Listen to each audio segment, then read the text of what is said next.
दोस्तों नमस्कार। आप देख रहे हैं बिहार के मुख्य समाचार। जुड़े रहिए दिन भर की ताजा और बड़ी खबरों के साथ। विकास, रोजगार, योजना, पेंशन, साथ ही साथ कृषि, मौसम, राजनीति, सभी खबरें एक एक करके विस्तार से। बने रहिए वीडियो में शुरू से अंत तक। आइए देखते हैं बिहार की ताजा समाचार। घरेलू खाना पकाने वाली गैस की सप्लाई का खर्च पिछले कुछ समय में तेजी से बढ़ा है। अब 14.2 किलोग्राम वाले एक स्टैंडर्ड एलपीजी सिलेंडर को उपभोक्ता तक पहुंचाने की लागत 1,600 रुपये से अधिक हो गई है। इसके बावजूद देश के लोगों को यह सिलेंडर इससे काफी कम कीमत पर उपलब्ध कराया जा रहा है। अंतर्राष्ट्रीय बाजार में ईंधन की कीमतों में भारी बढ़ोतरी के बाद भी ग्राहकों से वास्तविक लागत के मुकाबले काफी कम पैसा लिया जा रहा है। इसका परिणाम यह है कि हर घरेलू एलपीजी सिलेंडर पर लगभग 700 रुपये का नुकसान यानी अंडर रिकवरी हो रही है। इस अंतर का आर्थिक बोझ केंद्र सरकार और सार्वजनिक क्षेत्र की ऑयल मार्केटिंग कंपनियां उठा रही हैं। भारतीय सर्राफा बाजार में 9 जून 2026 को सोने और चांदी की कीमतों में गिरावट देखने को मिली है। लगातार तीसरे दिन दोनों कीमती धातुओं के दाम कम हुए हैं। ग्लोबल मार्केट में आई तेज गिरावट के बाद इसका असर घरेलू बाजार और एमसीएक्स पर भी दिखाई दिया। आज सोना करीब 1,000 रुपये प्रति 10 ग्राम तक सस्ता हुआ है, जबकि चांदी की कीमत में भी लगभग 500 से 1,000 रुपये प्रति किलोग्राम तक की कमी दर्ज की गई है। पटना, 9 जून। डायर्च ग्रुप के सीईओ एवं फाउंडर रंजन कुमार ओझा ने अपने जन्मदिन के अवसर पर पटना वासियों और युवाओं को 2 विशेष सौगातें दी हैं। पहली सौगात के रूप में उन्होंने डायर्च ग्रुप के क्विक कॉमर्स प्लेटफॉर्म डायर्च गो पर पूरे जून माह के लिए डिलीवरी शुल्क पूरी तरह निःशुल्क करने की घोषणा की है। इस पहल का उद्देश्य ग्राहकों को बेहतर और किफायती सेवा प्रदान करना है। इस बीच होम लोन लेने वालों के लिए राहत की खबर यह है कि भारतीय रिजर्व बैंक आरबीआई ने रेपो रेट में कोई बदलाव नहीं किया है। आरबीआई ने रेपो रेट को 5.25% पर ही बरकरार रखा है। रेपो रेट वह ब्याज दर होती है जिस पर आरबीआई देश के दूसरे बैंकों को पैसा उधार देता है। अगर रेपो रेट बढ़ता है तो आमतौर पर बैंक भी अपने लोन की ब्याज दर बढ़ा देते हैं, जिससे ग्राहकों की ईएमआई महंगी हो सकती है। अगर आप छोटे शहर, कस्बे या ग्रामीण इलाके में रहते हैं और रोजमर्रा की जरूरतों के लिए एटीएम से नकदी निकालते हैं तो यह खबर आपके लिए महत्वपूर्ण है। एटीएम इंडस्ट्री से जुड़े संगठनों ने चेतावनी दी है कि देश के कई टियर 2 और टियर 3 शहरों में एटीएम में नकदी की कमी की स्थिति पैदा हो सकती है। यदि जल्द समाधान नहीं निकला तो कुछ एटीएम अस्थायी रूप से बंद भी हो सकते हैं। NH139 को 4 लेन बनाने की मांग को लेकर शिक्षा विभाग कार्यालय के सामने सर्वदलीय धरना दिया गया। प्रदर्शनकारियों ने बढ़ती सड़क दुर्घटनाओं पर चिंता जताते हुए 4 लेन निर्माण, 2 मुहान पुल पर वैकल्पिक पुल, भारी वाहनों के रात्रिकालीन संचालन और हादसों में मुआवजा बढ़ाने की मांग की। साथ ही प्रशासन पर डायवर्जन निर्माण में अनियमितता करने की बात भी कही गई है। आनंद मोहन इन दिनों खुलकर राजनीतिक बयानबाजी कर रहे हैं। पूर्व मुख्यमंत्री नीतीश कुमार की कृपा से जेल से बाहर आए आनंद मोहन इन दिनों बागी तेवर वाले अंदाज में बात करते हैं। अब उन्होंने एक नया बयान दिया है। उन्होंने कहा है कि नीतीश कुमार को गन पॉइंट पर रखकर इस्तीफा लिया गया। आरजेडी के वरिष्ठ नेता और पूर्व मंत्री शिवचंद्र राम का दर्द आखिरकार छलक पड़ा। अक्टूबर 2025 में लालू यादव की बेटी रोहिणी आचार्य ने बस बिहार अधिकार यात्रा की अगली सीट पर देख खुशी जताया था। शिवचंद्र राम को एमएलसी टिकट नहीं मिलने पर पत्रकारों के सामने फूट फूट कर रोए। पटना, नई दिल्ली। बिहार सरकार के पंचायती राज मंत्री दीपक प्रकाश की पुनर्नियुक्ति को चुनौती देते हुए सुप्रीम कोर्ट में जनहित याचिका दायर की गई है। याचिका में मुख्य सवाल यह उठाया गया है कि क्या कोई व्यक्ति जो बिहार विधानमंडल के किसी भी सदन का सदस्य नहीं है, संविधान के अनुच्छेद 164(4) के तहत दी गई 6 माह की अवधि समाप्त होने के बाद पुनः मंत्री पद पर नियुक्त किया जा सकता है। पटना, भारतीय जनता पार्टी के राष्ट्रीय अध्यक्ष नितिन नवीन के राज्यसभा जाने के बाद खाली हुई बांकीपुर में अभी तक बीजेपी उम्मीदवार की चर्चा चल रही थी। लेकिन अब यह सवाल सामने आया है कि बांकीपुर विधानसभा सीट पर बीजेपी का उम्मीदवार चुनाव लड़ेगा या जदयू का। यह सवाल इसलिए कि जदयू के सूत्र बताते हैं कि बांकीपुर विधानसभा सीट पर जदयू के रणनीतिकारों ने दावा ठोक डाला है। क्यों जदयू बांकीपुर विधानसभा चुनाव लड़ना चाहता है, समझिए।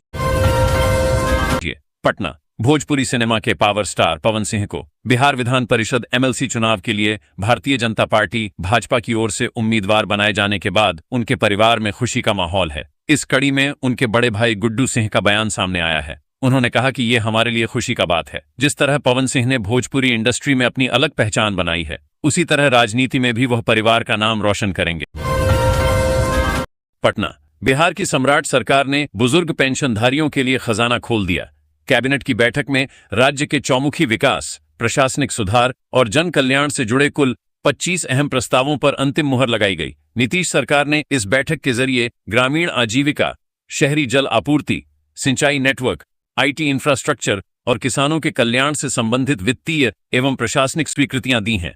इन फैसलों से राज्य को आर्थिक मजबूती मिलेगी और आम नागरिकों को सीधे तौर पर सरकारी योजनाओं का लाभ मिल सकेगा। पटना। एक कहावत है, एक मयान में दो तलवार नहीं रखे जाते। बिहार की सियासी राजनीति में इन दिनों राज्य के मुख्यमंत्री सम्राट चौधरी और उपेंद्र कुशवाहा की भी स्थिति कुछ इस प्रकार ही बनती दिख रही है। एक तरफ जहां सम्राट चौधरी की स्वीकार्यता दलीय चेतना से ऊपर उठकर है, वहीं दूसरी ओर उपेंद्र कुशवाहा अपने ही दल में पूरी तरह स्वीकार्य होते नहीं दिख रहे हैं। जदयू भाजपा को आज दीपक प्रकाश कुशवाहा के मंत्री बेटे की स्थितियों के बरक्स खड़ा किया जा रहा है, मगर लोग भूल रहे हैं कि एनडीए नेतृत्व ने क्या कुछ कम मौके नहीं दिए। पटना। लालू यादव की बेटी रोहिणी आचार्य, जिस शिवचंद्र राम को बिहार अधिकार यात्रा के दौरान बस की अगली सीट पर बैठे देख बेहद खुश हुई थीं, आज वही कद्दावर नेता प्रेस कॉन्फ्रेंस में फूट फूट कर रो पड़े।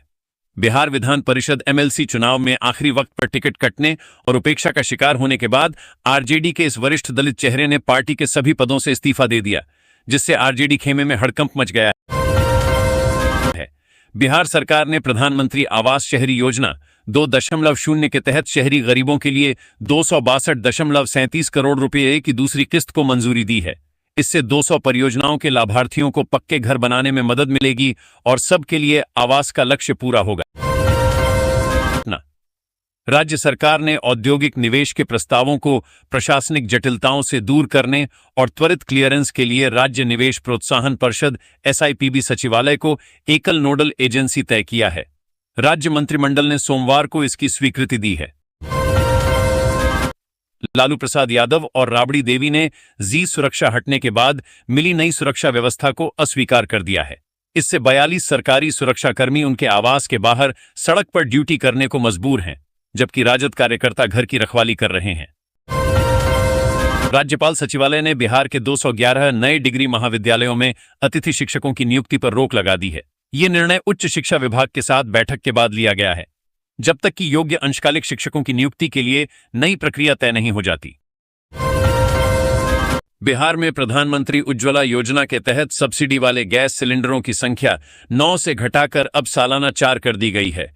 इस फैसले से गरीब परिवारों का रसोई बजट प्रभावित होगा और राज्य में राजनीतिक गहमागहमी बढ़ने के आसार हैं। पटना। राजद के वरिष्ठ दलित नेता और पूर्व मंत्री शिवचंद्र राम के इस्तीफे के बाद बिहार की राजनीति गर्मा गई है। इस पूरे विवाद में केंद्रीय मंत्री जीतन राम मांझी ने राजद पर तीखा हमला बोला है। मांझी ने सोशल मीडिया पर प्रतिक्रिया देते हुए कहा कि शिवचंद्र राम के साथ जो हुआ वह कोई नई बात नहीं है। उन्होंने लिखा कि उनकी पार्टी और वे खुद इस कठिन समय में शिवचंद्र राम के साथ खड़े हैं। मांझी ने कहा कि जहां मोटा माल मिला, राजद की गाड़ी वहीं रुक जाती है। उनका आरोप था कि आर्थिक और राजनीतिक लाभ देखकर ही पार्टी फैसले लेती है, जबकि दलित समाज के नेताओं की उपेक्षा की जाती है। बिहार विधान परिषद बिहार एमएलसी इलेक्शन की 9 सीटों पर चुनाव और 1 सीट पर उपचुनाव के लिए सोमवार को जो नामांकन हुआ, उसमें बाजी अत्यंत पिछड़ों के पक्ष में रही। दूसरे नंबर पर सवर्ण रहे, जिनके हिस्से में 3 सीटें आईं। अल्पसंख्यकों को भी अवसर मिला, लेकिन पिछड़े वर्ग के प्रतिनिधि बहुत पीछे रह गए। 10 में से केवल 1 सीट पिछड़े वर्ग को मिली। यदि मुस्लिम अति पिछड़े को जोड़ दें तो इस वर्ग की भागीदारी 10 में से 6 सीटों पर हो गई है। सुपौल जिले के सिमराही बाजार स्थित एक होटल परिसर में रविवार को अखिल सिंदूरिया बनिया, कथबनिया एवं कैथल वैश्य महासभा के बैनर तले 5वें स्थापना दिवस सह राष्ट्रीय महासम्मेलन का भव्य आयोजन किया गया। इस महासम्मेलन में बिहार समेत देश के विभिन्न राज्यों से आए समाज के हजारों लोगों ने हिस्सा लेकर अपनी एकजुटता और सामाजिक ताकत का एहसास कराया। कार्यक्रम का विधिवत उद्घाटन बिहार विधानसभा के अध्यक्ष डॉ. प्रेम कुमार, बिहार सरकार की मंत्री शीला मंडल और स्थानीय सांसद दिलेश्वर कामैत ने संयुक्त रूप से दीप प्रज्वलित कर किया। इस सम्मेलन में बिहार के अलग अलग जिलों के अलावा झारखंड, पश्चिम बंगाल, उत्तर प्रदेश, दिल्ली, पंजाब और हरियाणा से भी बड़ी संख्या में सामाजिक प्रतिनिधियों ने शिरकत की। सीतामढ़ी सीतामढ़ी जिले में जिला प्रशासन ने एक बड़ी कार्रवाई करते हुए बिहार सरकार की समाज कल्याण विभाग की मंत्री डॉ. श्वेता गुप्ता के रिंग बांध स्थित निजी मकान पर बुलडोजर चला दिया है। प्रशासनिक टीम ने मंत्री के आवास की बाउंड्री को पूरी तरह से ध्वस्त करते हुए सरकारी जमीन पर किए गए अवैध अतिक्रमण को पूरी तरह से खाली करा लिया है। यह पूरी कार्रवाई अचानक नहीं हुई है, बल्कि इसके पीछे लंबी प्रशासनिक प्रक्रिया रही है। प्राप्त जानकारी के अनुसार करीब 2 महीने पहले स्थानीय अंचल कार्यालय के अंचलाधिकारी के नेतृत्व में उक्त जमीन के सीमांकन का कार्य पूरा किया गया था। सीमांकन में जमीन सरकारी पाए जाने के बाद अंचल प्रशासन द्वारा मंत्री को नोटिस निर्गत कर अतिक्रमण स्वतः हटाने का निर्देश दिया गया था। हालांकि नोटिस की म्याद पूरी होने के बाद भी अतिक्रमण को खाली नहीं किया गया था। सुपौल। बिहार भारतीय जनता पार्टी के भीतर सुपौल जिला इकाई ने एक बड़ी और ऐतिहासिक उपलब्धि अपने नाम की है। सांगठनिक गतिविधियों, जनसंपर्क अभियानों और केंद्रीय व प्रदेश नेतृत्व द्वारा निर्धारित कार्यक्रमों के सफल व प्रभावी क्रियान्वयन के मामले में भाजपा सुपौल ने पूरे बिहार में दूसरा द्वितीय स्थान प्राप्त कर एक नया कीर्तिमान स्थापित किया है। वर्ष 2026 की इस बड़ी सफलता से जिले के भाजपा कार्यकर्ताओं, पदाधिकारियों और समर्थकों में भारी उत्साह और जश्न का माहौल है। पार्टी नेताओं ने इसे जमीनी स्तर पर संगठन की मजबूती और कार्यकर्ताओं के अटूट समर्पण का परिणाम बताया है। पटना। हिंदुस्तानी अवाम मोर्चा से के राष्ट्रीय मुख्य प्रवक्ता श्याम सुंदर शरण ने कहा है कि राष्ट्रीय जनता दल और लालू परिवार मुख्यमंत्री सम्राट चौधरी के बढ़ते राजनीतिक प्रभाव और जनस्वीकृति से असहज दिखाई दे रहे हैं। यही कारण है कि उनके खिलाफ लगातार एक सुनियोजित राजनीतिक अभियान चलाया जा रहा है तथा कानूनी और प्रशासनिक प्रक्रियाओं को भी व्यक्तिगत दुर्भावना के रूप में प्रस्तुत करना। पटना। विश्व का सबसे बड़ा विराट रामायण मंदिर का निर्माण चंपारण के केसरिया जानकी नगर में हो रहा है। विश्व का सबसे बड़ा शिवलिंग 33 फीट भी इसी प्रांगण में स्थापित हो गया है। सबसे महत्वपूर्ण है, नंदी जी की प्रतिमा का निर्माण करने की सहमति अरुण योगीराज ने दे दी है। अरुण योगीराज ने ही अयोध्या में राम मंदिर में रामलला की दिव्य प्रतिमा बनाई है। विराट रामायण मंदिर में 18 फीट ऊंचे नंदी भगवान का निर्माण 18 महीने में पूरा हो जाएगा। श्री महावीर स्थान न्यास समिति के सचिव सायण कुणाल ने कहा कि हमें यह बताते हुए अत्यंत हर्ष हो रहा है कि श्री अरुण योगीराज ने हमारे लिए नंदी जी की प्रतिमा का निर्माण करने की सहमति प्रदान की है। 18 फीट ऊंची यह भव्य प्रतिमा आगामी 18 महीनों में पूर्ण होने की संभावना है। इस अवधि के दौरान मंदिर के उस भाग को छोड़कर जहां नंदी जी की स्थापना की जानी है, शेष हिस्सों का निर्माण कार्य निरंतर जारी रहेगा। बिहार में भूकंप के तेज झटके महसूस किए गए हैं। सीमावर्ती जिले किशनगंज में रविवार देर रात उस वक्त अफरा तफरी और खौफ का माहौल पैदा हो गया जब रात करीब 11:06 बजे अचानक धरती कांप उठी। करीब 10 सेकंड तक महसूस हुए भूकंप के झटकों ने लोगों को दहशत में डाल दिया। कंपन इतना स्पष्ट था कि कई लोग अपने घरों से निकलकर सड़कों, गलियों और खुले मैदानों की तरफ दौड़ पड़े। राहत की बात यह रही कि जिले के किसी भी इलाके से जान माल के नुकसान की कोई सूचना सामने नहीं आई है। राज्य की सियासत और हुकूमत के गलियारों में सोमवार को उस वक्त हलचल तेज हो गई जब सम्राट कैबिनेट की अहम बैठक अचानक बुलाने का ऐलान किया गया। मुख्यमंत्री सम्राट चौधरी की अध्यक्षता में होने वाली ये बैठक शाम 5 बजे मुख्य सचिवालय स्थित मंत्रिमंडल कक्ष में आयोजित होगी। माना जा रहा है कि सरकार कई अहम मसलों पर फौरी फैसला लेने के मूड में है, जिसके चलते तय कार्यक्रम से पहले ही कैबिनेट की बैठक बुलानी पड़ी है। भोजपुरी सिनेमा के चर्चित अभिनेता और भाजपा समर्थित एमएलसी प्रत्याशी पवन सिंह के जगदीशपुर आगमन ने रविवार को राजनीतिक और सामाजिक माहौल को पूरी तरह गरमा दिया। ऐतिहासिक नगरी जगदीशपुर में उनके स्वागत के लिए उमड़ी भीड़ ने यह संकेत दे दिया कि उनकी लोकप्रियता अब सिर्फ मनोरंजन जगत तक सीमित नहीं रही, बल्कि सियासत के मैदान में भी उनका प्रभाव तेजी से बढ़ रहा है। भाजपा की ओर से एमएलसी प्रत्याशी घोषित किए जाने के बाद जिले में यह उनका पहला दौरा था, जिसे लेकर समर्थकों और एनडीए कार्यकर्ताओं में जबरदस्त उत्साह देखने को मिला। बिहार में अतिक्रमण के खिलाफ जारी बुलडोजर अभियान के बीच सीतामढ़ी से एक ऐसी तस्वीर सामने आई है जिसने प्रशासनिक और राजनीतिक गलियारों में हलचल बढ़ा दी है। रविवार को उस वक्त अफरा तफरी का माहौल बन गया जब बिहार सरकार की मंत्री के आवास परिसर के बाहर एक साथ 2 बुलडोजर पहुंच गए और देखते ही देखते बाउंड्री वॉल तथा मुख्य प्रवेश द्वार को ध्वस्त कर दिया गया। इस कार्रवाई ने यह संदेश देने की कोशिश की कि सरकारी भूमि पर अतिक्रमण के मामलों में किसी भी व्यक्ति को विशेष छूट नहीं दी जाएगी। देश के कई हिस्सों में भीषण गर्मी के बीच मौसम ने करवट लेना शुरू कर दिया है। भारत मौसम विज्ञान विभाग IMD ने 9 जून 2026 के लिए देश के 17 राज्यों में आंधी, तेज हवाओं और बारिश का अलर्ट जारी किया है। मौसम विभाग के अनुसार बिहार, उत्तर प्रदेश, असम, केरल, महाराष्ट्र, नागालैंड, पश्चिम बंगाल, तमिलनाडु और पूर्वोत्तर भारत के कई राज्यों में हल्की से भारी बारिश हो सकती है। कई इलाकों में 60 से 80 किलोमीटर प्रति घंटे की रफ्तार से तेज हवाएं चलने की भी संभावना है। बिहार की राजधानी पटना में चर्चित कोचिंग संचालक और ग्लोबल स्टडीज के निदेशक फैजल खान उर्फ खान सर को लेकर दर्ज आपराधिक मामले ने अब कानूनी और पुलिसिया कार्रवाई को कटघरे में खड़ा कर दिया है। मामला जितना हाई प्रोफाइल होता जा रहा है, उतने ही तेज सवाल भी उठ रहे हैं। FIR दर्ज होने के 48 घंटे से अधिक समय बीत जाने के बावजूद आरोपी की गिरफ्तारी नहीं होने से शहर में चर्चाओं का बाजार गर्म है और पुलिस की कार्यशैली पर उंगलियां उठने लगी हैं। आरा जंक्शन से एक बार फिर ऐसा वीडियो सामने आया है जिसने रेलवे सुरक्षा, सार्वजनिक अनुशासन और सोशल मीडिया के बढ़ते जुनून पर बहस छेड़ दी है। फेमस होने की चाहत में लोग किस हद तक जा सकते हैं, इसकी झलक रेलवे स्टेशन परिसर में खुलेआम बनाई जा रही रीलों में देखने को मिल रही है।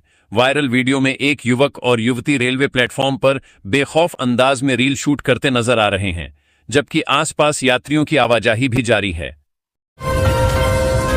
बिहार की धरती एक बार फिर अपनी प्रतिभा और रचनात्मकता के कारण सुर्खियों में है। नालंदा के युवा कलाकार चिंटू कुमार ने अपनी कला का ऐसा शानदार नमूना पेश किया है जिसने खेल और कला जगत दोनों का ध्यान अपनी ओर खींच लिया है।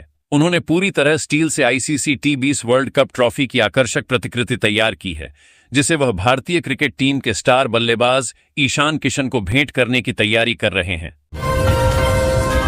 पटना की सियासत में आज का दिन बेहद अहम माना जा रहा है। बिहार विधान परिषद की 10 सीटों, जिनमें एक उपचुनाव की सीट भी शामिल है, के लिए नामांकन दाखिल करने की अंतिम तारीख है। सुबह 10 बजे के बाद सभी प्रमुख राजनीतिक दलों के उम्मीदवार बिहार विधानसभा परिसर पहुंचकर रिटर्निंग ऑफिसर के समक्ष अपना नामांकन पत्र दाखिल करेंगे। इस बीच सबसे ज्यादा चर्चा राष्ट्रीय जनता दल राजद के उम्मीदवार को लेकर है, जहां पार्टी ने आखिरकार अपने पत्ते खोल दिए हैं। बिहार की सियासत में एक नया संवैधानिक और राजनीतिक विवाद खड़ा हो गया है। पंचायती राज मंत्री दीपक प्रकाश की पुनर्नियुक्ति को चुनौती देते हुए सर्वोच्च न्यायालय में दायर रिट याचिका ने सत्ता पक्ष और विपक्ष दोनों के बीच बहस का नया मोर्चा खोल दिया है। यह मामला केवल एक मंत्री के पद तक सीमित नहीं है, बल्कि संविधान की व्याख्या, संसदीय लोकतंत्र की मर्यादा और कार्यपालिका की सीमाओं से भी जुड़ा हुआ माना जा रहा है। याचिका में दावा किया गया है कि दीपक प्रकाश बिहार विधानसभा या विधान परिषद किसी भी सदन के सदस्य नहीं हैं। इसके बावजूद उन्हें दोबारा मंत्री बनाया गया है। याचिकाकर्ता राकेश कुमार सिंह का तर्क है कि भारतीय संविधान का अनुच्छेद 164(4) किसी गैर विधायक को अधिकतम 6 महीने तक मंत्री बने रहने की अनुमति देता है, लेकिन ये छूट अस्थायी और एकमुश्त है। इसका उद्देश्य केवल इतना है कि मंत्री नियुक्त होने के बाद वह निर्धारित समय के भीतर किसी सदन का सदस्य बन जाए। बिहार की सियासत में विधान परिषद चुनाव और विपक्षी एकजुटता को लेकर बयानबाजी का दौर तेज हो गया है। केंद्रीय मंत्री और चिराग पासवान ने INDI गठबंधन की बैठक, सुरक्षा व्यवस्था के मुद्दे और राजद की राजनीतिक कार्यशैली पर जमकर निशाना साधा। उन्होंने विपक्षी गठबंधन को अवसरवादी करार देते हुए कहा कि यह वैचारिक नहीं, बल्कि राजनीतिक मजबूरियों और एक दूसरे की कमजोरियों को छिपाने का गठजोड़ है। बिहार की राजनीति में भूमि घोटालों और राजस्व प्रशासन की कार्यशैली को लेकर एक नया विवाद खड़ा हो गया है। वाल्मीकिनगर से विधायक सुरेंद्र प्रसाद कुशवाहा ने अपने ही प्रशासनिक तंत्र पर गंभीर सवाल उठाते हुए मुख्यमंत्री को पत्र लिखकर व्यापक जांच की मांग की है। विधायक के आरोपों ने बगहा और वाल्मीकिनगर क्षेत्र की राजनीति में हलचल मचा दी है, क्योंकि मामला सीधे तौर पर भूमि विवाद, दाखिल खारिज और सरकारी कार्यालयों में कथित भ्रष्टाचार से जुड़ा हुआ है। बिहार के गया स्थित अनुग्रह नारायण मगध मेडिकल कॉलेज और अस्पताल में जूनियर डॉक्टरों का आंदोलन लगातार चौथे दिन भी जारी है। डॉक्टरों की हड़ताल के कारण सोमवार को भी OPD सेवा पूरी तरह बंद रही, जिससे इलाज कराने पहुंचे सैकड़ों मरीजों और उनके परिजनों को भारी परेशानियों का सामना करना पड़ा। अस्पताल परिसर में सुबह से ही मरीजों की लंबी कतारें और अफरा तफरी का माहौल देखने को मिला। बिहार विधान परिषद चुनाव को लेकर राजधानी पटना में राजनीतिक सरगर्मियां अपने चरम पर हैं। 10 सीटों, जिनमें एक उपचुनाव की सीट भी शामिल है, के लिए नामांकन के अंतिम दिन बिहार विधानसभा परिसर पूरी तरह राजनीतिक गतिविधियों का केंद्र बना रहा। सत्ता पक्ष से लेकर विपक्ष तक के उम्मीदवार रिटर्निंग ऑफिसर के समक्ष अपना नामांकन पत्र दाखिल करने पहुंचे। लेकिन सबसे ज्यादा चर्चा राष्ट्रीय जनता दल राजद के उम्मीदवार को लेकर रही, जहां लंबे इंतजार के बाद पार्टी ने अपने उम्मीदवार के तौर पर सुनील सिंह को मैदान में उतार दिया। बिहार विधान परिषद की 10 सीटों, जिनमें एक उपचुनाव भी शामिल है, के लिए नामांकन दाखिल करने की अंतिम तिथि पर राजधानी पटना का सियासी पारा चरम पर पहुंच गया। बिहार विधानसभा परिसर सोमवार को राजनीतिक गतिविधियों का केंद्र बना रहा, जहां सत्ता पक्ष और विपक्ष के नेताओं, समर्थकों तथा कार्यकर्ताओं की भारी आवाजाही देखने को मिली। सभी प्रमुख दलों के उम्मीदवार रिटर्निंग ऑफिसर के समक्ष पहुंचकर अपना नामांकन दाखिल करते नजर आए। बिहार विधान परिषद चुनाव के बीच राष्ट्रीय जनता दल में अंदरूनी कलह और सियासी घमासान खुलकर सामने आता दिख रहा है। पार्टी द्वारा सुनील सिंह को एमएलसी उम्मीदवार बनाए जाने के फैसले पर अब विरोधी खेमा नहीं, बल्कि लालू परिवार के भीतर से ही सवाल उठने लगे हैं। राजद सुप्रीमो की बेटी रोहिणी आचार्य ने सोशल मीडिया मंच एक्स पर एक तीखा और विस्फोटक पोस्ट कर पार्टी नेतृत्व के फैसले पर अप्रत्यक्ष हमला बोला है।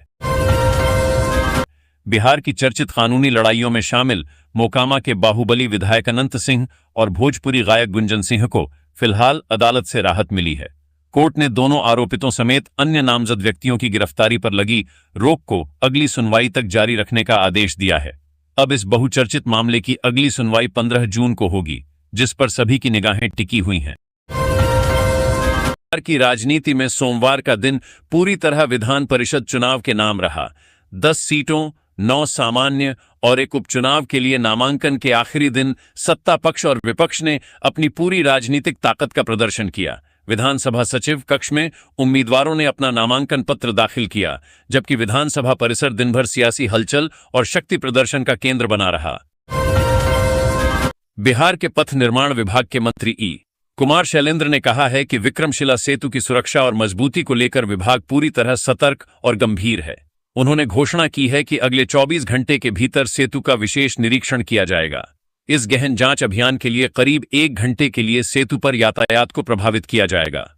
इस दौरान इंजीनियरों की एक विशेष टीम पुल के प्रत्येक हिस्से की बारीकी से जांच करेगी, ताकि किसी भी प्रकार की तकनीकी खामी या फॉल्ट का समय रहते पता लगाया जा सके। औरंगाबाद राजनीति और विचारधारा की सीमाओं को किनारे रखकर आज औरंगाबाद के सभी राजनीतिक दल और सामाजिक संगठन एक साझा मंच पर नजर आए। NH139 फोरलेन संघर्ष समिति के बैनर तले अनुग्रह उच्च विद्यालय के सामने 1 दिवसीय धरना प्रदर्शन का आयोजन किया गया। इस प्रदर्शन के माध्यम से प्रदर्शनकारियों ने एकजुट होकर केंद्र और राज्य सरकार से NH139 को अविलंब फोरलेन में तब्दील करने की पुरजोर मांग की। बिहार सरकार के जीरो टॉलरेंस अगेंस्ट करप्शन के दावों को ठेंगा दिखाते हुए बेगूसराय जिले के खोदावंदपुर अंचल कार्यालय में भ्रष्टाचार का एक बड़ा मामला सामने आया है। न्यूज 4 नेशन द्वारा प्रमुखता से उजागर की गई इस घटना में नूरुल्लाहपुर के निवासी ललन कुमार ने मुख्यमंत्री और वरिष्ठ अधिकारियों को ईमेल भेजकर न्याय की गुहार लगाई है। पीड़ित का आरोप है कि उनकी वैध तरीके से खरीदी गई जमीन का दाखिल खारिज करने के एवज में वर्तमान अंचलाधिकारी प्रीति कुमारी और कंप्यूटर ऑपरेटर रणजीत कुमार द्वारा स्थानीय बिचौलियों के माध्यम से 80,000 रुपया की मोटी रिश्वत मांगी गई। जब पीड़ित ने यह घूस देने से साफ इनकार कर दिया तो उनके वैध आवेदन संख्या 993-2-0-5-2-0-2-6 को बीती 13 मई 2026 को जानबूझकर खारिज रिजेक्ट कर दिया गया। पटना बिहार विधान परिषद के लिए 9 सीटों पर होने वाले चुनाव को लेकर एनडीए ने अपने उम्मीदवारों का ऐलान कर दिया है। वहीं राजद ने एक सीट के लिए सुनील सिंह का नाम तय कर दिया है। हालांकि इस मामले को लेकर सियासत थमने का नाम नहीं ले रहा है। नाराज होकर राष्ट्रीय जनता दल के वरिष्ठ नेता और पूर्व मंत्री शिवचंद्र राम ने पार्टी के सभी पदों से इस्तीफा दे दिया है। उन्होंने पटना में एक प्रेस कॉन्फ्रेंस बुलाई और आरजेडी के सभी पदों से अलग होने का आधिकारिक तौर पर ऐलान किया। शिवचंद्र राम का पार्टी में पद छोड़ना राजद के लिए एक बड़ा संगठनात्मक झटका माना जा रहा है। राजस्व कार्यों में लापरवाही और गड़बड़ी करने वाले अधिकारियों के खिलाफ पटना जिला प्रशासन ने सख्त रुख अख्तियार कर लिया है। पटना के जिलाधिकारी डीएम द्वारा पाटलिपुत्र के अंचल अधिकारी सीओ के विरुद्ध प्रपत्र का गठित कर सरकार को प्रतिवेदित करने का कड़ा निर्देश दिया गया है। जिलाधिकारी ने स्पष्ट किया है कि अंचल अधिकारी के खिलाफ राजस्व अभिलेखों में हेराफेरी करने और दाखिल खारिज म्यूटेशन वादों के निष्पादन में घोर लापरवाही बरतने के प्रमाणित आरोप मिले हैं, जिसके बाद उनके खिलाफ यह बड़ी अनुशासनात्मक कार्रवाई शुरू की जा रही है। बिहार के मुजफ्फरपुर जिले के ब्रह्मपुरा थाना क्षेत्र से सरकारी तंत्र की घोर लापरवाही का एक अजीबोगरीब और बेहद हैरान करने वाला मामला सामने आया है। यहाँ एक 75 वर्षीय जीवित वृद्ध महिला को विभागीय अधिकारियों और कर्मचारियों की गलती के कारण कागजों में मृत घोषित कर दिया गया है। विभाग की इस गंभीर लापरवाही के बाद पीड़ित महिला को मिलने वाले तमाम सरकारी लाभों पर तुरंत रोक लगा दी गई है। बिहार की राजधानी पटना में बेखौफ अपराधियों का तांडव थमने का नाम नहीं ले रहा है। ताजा मामला वीआईपी इलाके बेली रोड और अटल पथ के समीप का है, जहां अपराधियों ने कानून के रखवाले को ही अपना निशाना बना डाला। प्राप्त जानकारी के अनुसार पटना के कल्पतरु नगर बेली रोड निवासी और पेशे से अधिवक्ता अरुण कुमार दिनांक 6 जून 2026 को सुबह करीब 10:35 बजे अपनी बुलेट मोटरसाइकिल से व्यवहार न्यायालय दानापुर में केस की पैरवी के लिए जा रहे थे। इसी दौरान मरीन ड्राइव रोड से अटल पथ की ओर बढ़ने के क्रम में अटल पथ मरीन ड्राइव गोलंबर से लगभग 500 मीटर पूर्व एक बाइक पर सवार 2 अज्ञात बदमाशों ने उनके साथ इस बड़ी वारदात को अंजाम दिया। गोपालगंज।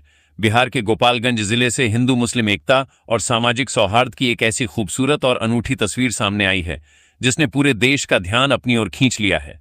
यहां मुस्लिम समाज के सैकड़ों लोग सनातन संस्कृति में पूजनीय गौ माता के सम्मान में स्वतः स्फूर्त होकर सड़कों पर उतरे। उन्होंने आपसी भाईचारे को मजबूत करते हुए गौ संरक्षण को लेकर सरकार के सामने अपनी मांगें बुलंद कीं। इस खास पहल के तहत गोपालगंज में मुस्लिम समाज के लोगों ने हाथों में बैनर और तख्तियां लेकर एक विशाल जुलूस निकाला। जुलूस के दौरान प्रदर्शनकारियों द्वारा लगाए जा रहे गौ माता का सम्मान, देश का अभिमान जैसे गगनभेदी नारों से पूरा इलाका गूंज उठा। यह जुलूस शांतिपूर्ण ढंग से शहर के विभिन्न प्रमुख मार्गों और चौराहों से गुजरता हुआ स्थानीय अनुमंडल कार्यालय परिसर तक पहुंचा। सुपौल जिले में कृषि विकास को एक नई और आधुनिक दिशा देने तथा किसानों को उन्नत कृषि पद्धतियों से जोड़ने के उद्देश्य से सोमवार को शारदीय खरीफ महाअभियान 2026 फीट के अंतर्गत जिला स्तरीय कर्मशाला एवं प्रशिक्षण कार्यक्रम का आयोजन किया गया। इस उच्च स्तरीय कार्यक्रम में उप विकास आयुक्त डीडीसी सारा अशरफ मुख्य रूप से उपस्थित रहीं। कार्यक्रम में जिला कृषि पदाधिकारी सहित विभिन्न अनुमंडल व प्रखंड स्तरीय कृषि पदाधिकारी, कृषि समन्वयक बीटीएम, सहायक तकनीकी प्रबंधक एटीएम, किसान सलाहकार तथा भारी संख्या में जिला कृषि विभाग के कर्मियों ने हिस्सा लिया। पटना। पश्चिम बंगाल के भाजपा प्रभारी और पूर्व स्वास्थ्य मंत्री मंगल पांडेय ने तृणमूल कांग्रेस टीएमसी में जारी आंतरिक कलह और दिल्ली में हुई विपक्षी गठबंधन की बैठक को लेकर तीखा सियासी हमला बोला है। श्री पांडेय ने टीएमसी सांसदों द्वारा पाला बदलने की कवायद पर प्रतिक्रिया देते हुए कहा कि पश्चिम बंगाल में ममता बनर्जी के कुशासन की उल्टी गिनती शुरू हो चुकी है। उन्होंने दावा किया कि राज्य में तानाशाही सरकार की समाप्ति के साथ ही अब ममता बनर्जी की राजनीतिक पारी का अंत भी पूरी तरह तय हो चुका है। पटना। हिंदुस्तानी अवाम मोर्चा सेक्युलर के राष्ट्रीय अध्यक्ष एवं बिहार सरकार के लघु जल संसाधन मंत्री डॉ. संतोष कुमार सुमन ने कहा है कि इंडिया गठबंधन आज विचारों और सिद्धांतों का मंच नहीं बल्कि राजनीतिक विरोधाभासों का संग्रह बनकर रह गया है। यह गठबंधन किसी साझा राष्ट्रीय दृष्टि या विकास के एजेंडे पर नहीं बल्कि केवल प्रधानमंत्री नरेंद्र मोदी के विरोध के आधार पर खड़ा किया गया राजनीतिक प्रयोग है, जिसकी वास्तविकता अब देश की जनता के सामने स्पष्ट होती जा रही है। पटना। बिहार के ऊर्जा मंत्री शैलेश कुमार उर्फ बुलो मंडल ने आज पटना स्थित स्काडा भवन का दौरा किया। मंत्री यहां ऊर्जा विभाग के आधुनिक centralised call centre 1912 toll free customer care centre का औचक निरीक्षण करने पहुंचे थे। इस उच्च स्तरीय निरीक्षण के दौरान मंत्री ने उपभोक्ता सेवा, बिजली आपूर्ति से जुड़े अनुरक्षण कार्यों और स्काडा प्रणाली के तहत राज्य में चल रही विभिन्न विकास योजनाओं की प्रगति की विस्तृत समीक्षा की। बिहार के गोपालगंज जिले के गन्ना किसानों के लिए राहत की एक बड़ी और बेहद महत्वपूर्ण घोषणा सामने आई है। जिले के कुचायकोट विधानसभा क्षेत्र से विधायक अमरेंद्र कुमार पांडेय उर्फ पप्पू पांडेय की विशेष पहल पर सासामुसा चीनी मिल से जुड़े हजारों गन्ना किसानों के लंबे समय से लंबित बकाया भुगतान को आखिरकार सरकार की मंजूरी मिल गई है। इस फैसले से गन्ना उत्पादक किसानों को बहुत बड़ी सौगात मिली है। जय हिंद, जय भारत, वंदे मातरम।